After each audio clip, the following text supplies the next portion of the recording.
Yes, mambo vipi? Matumaini yangu ni mzima. Hii ni The Pitch. Jina langu naitwa Ibu Mgando. Na leo kwenye The Pitch taangalia juhudi za viongozi wa Simba kuhakikisha kwamba ule mchezo wao finali mkondo wa pili dhidi ya timu ya Berkane kutoka kule nchini Morocco ungeweza kuchezwa pale katika uwanja wa Benjamin Mkapa Stadium jijini Dar es Salaam. Kwa nini viongozi wa Simba walikuwa wanang'ang'ania ule mchezo uweze kuchezwa pale? Na hii itaathiri kiasi gani klabu ya Simba pale ambapo CAF walipoamua kupeleka mchezo wao uende ukachezwe New Amani Stadium pale Zanzibar.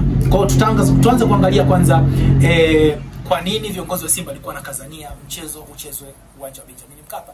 Unajua katika mashindano yote ya vilabu katika nchi si kama mabara husika, mara nyingi uwanja wa nyumbani huwa una nafasi kubwa sana ya timu kuweza kufanya vizuri. Ndio maana wazungu wenyewe wanasema home ground advantage. Ni faida ya uwanja wa nyumbani.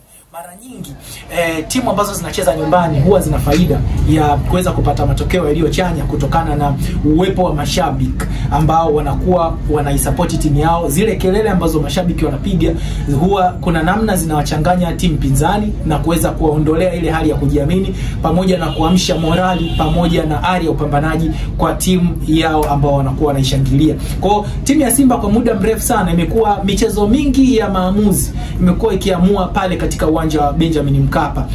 Tunakumbuka kwa katika ule msimu wa kwanza Simba inafuzu hatua ya robo finali kombe la klabu bingwa Afrika. Mchezo wao wa mwisho ulikuwa dhidi ya AS Vita katika uwanja wa Benjamin Mkapa. Clatous Chota Chama anafunga goli dakika za mwishoni kabisa. Ile AS Vita leo kwa imesheheni, ilikuwa ina watu kweli kweli. Simba anashinda 2-1, wanapata tiketi ama wanakata tiketi ya kwenda kucheza hatua ya robo finali kwa mara ya kwanza mara baada ya muda mrefu sana katika historia ya klabu hiyo. Kwa hiyo kuna namna ambayo Simba wananufaika wanapokuwa wanacheza uwanja wa Benjamin Mkapa, na imeshatengenezeka kama historia kwamba hata zile timu ambazo zinatoka huko Uarabuni zinapokuja hapa ama timu yoyote ambapo inakuja kukutana na Simba nchini Tanzania wakijua wanacheza uwanja wa Benjamin Mkapa, pressure huwa inakuwa kubwa sana. Kwa hiyo hata ile hali ya kujiamini inakuwa inapotea. Kwa sababu hata katika historia Simba imeshinda michezo migumu dhidi ya timu kubwa hapa katika uwanja wa Benjamin Mkapa. Tunakumbuka timu kama Al Ahly ya kutoka kule Misri kwa ikifika hapa Benjamin Mkapa inaacha alama. Lakini tukiangalia timu kama Wydad, Raja, Berkane wenyewe wameshafika hapa uwanja wa Benjamin Mkapa wakaacha alama kwa kupoteza mchezo. Kwa hiyo Simba wanapocheza uwanja wa Benjamin Mkapa huwa ni timu ya tofauti kabisa. Huwa kama kuna mizimu huwa inawaingia wachezaji.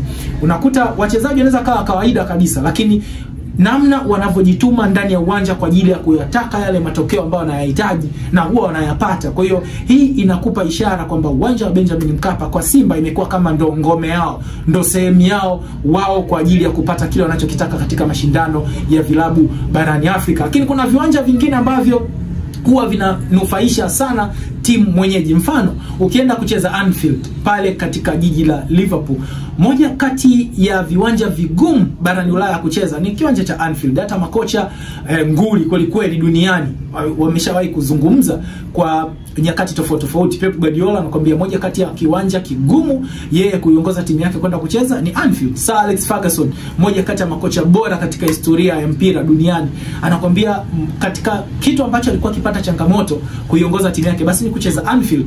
Lakini hapa Afrika pia kuna viwanja vingine ambavyo huwa ni vigumu sana kwenda kucheza. Mfano Cairo Stadium pale nchini Misri, uwanja ambao unatumiwa na uwanja ambao unatumiwa na timu ya Al Ahly huwa ni uwanja mgumu sana kwenda kucheza pale. Kwa hiyo hii inakupa ishara kwamba Simba wao wameshajitengenezea Benjamin Mkapa kama ndio eneo lao la kujidai. Lakini kuna uwanja mwingine kama Mohamed wa 5 nchini Morocco ambao unatumiwa na Raja Casablanca pamoja na Wydad Casablanca. Imekuwa ni moja kati ya viwanja vigumu sana kwenda kutumika pale. Kuna kiwanja kingine ni Pretoria cha Afrika ya Kusini ambacho kinatumiwa na Mamelodi Sundowns. Moja kati ya viwanja vigumu sana kwenda pale kupata matokeo yaliyochanya. Lakini bila kusahau uwanja wa TP Mazembe ni moja kati ya viwanja vigumu mno kwenda pale na kutoka na matokeo chanya.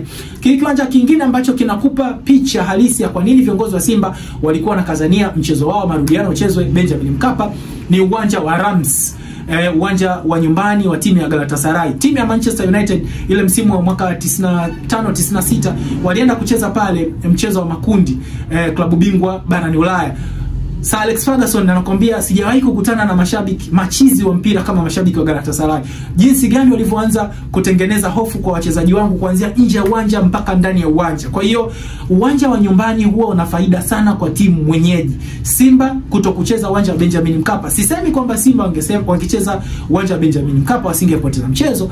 Hapana, lakini kuna namna Simba wanakuwa watu tofauti wanapocheza uwanja wa Benjamin Mkapa. Tusubiri tuone Simba watafanya nini katika uwanja wa New Aman Stadium pale Zanzibar, lakini yote kwa yote Simba huwa wanapata matokeo chanya wakiyahitaji kwa namna yoyote ile wanapokuwa uwanja wa Benjamin Mkapa. Basi kwa The Pitch inaishia hapa kwa siku ya leo. Usiache kusubscribe, like na comment yako hapo chini ili tuendelee kukuletea maudhui mbalimbali ambayo wewe unayapendelea. Usiache kutembelea katika mitandao yetu ya kijamii. Nenda kule Instagram andika The Pitch ama Ayubu_Mgando The Pitch, utaona pale kwenye DP.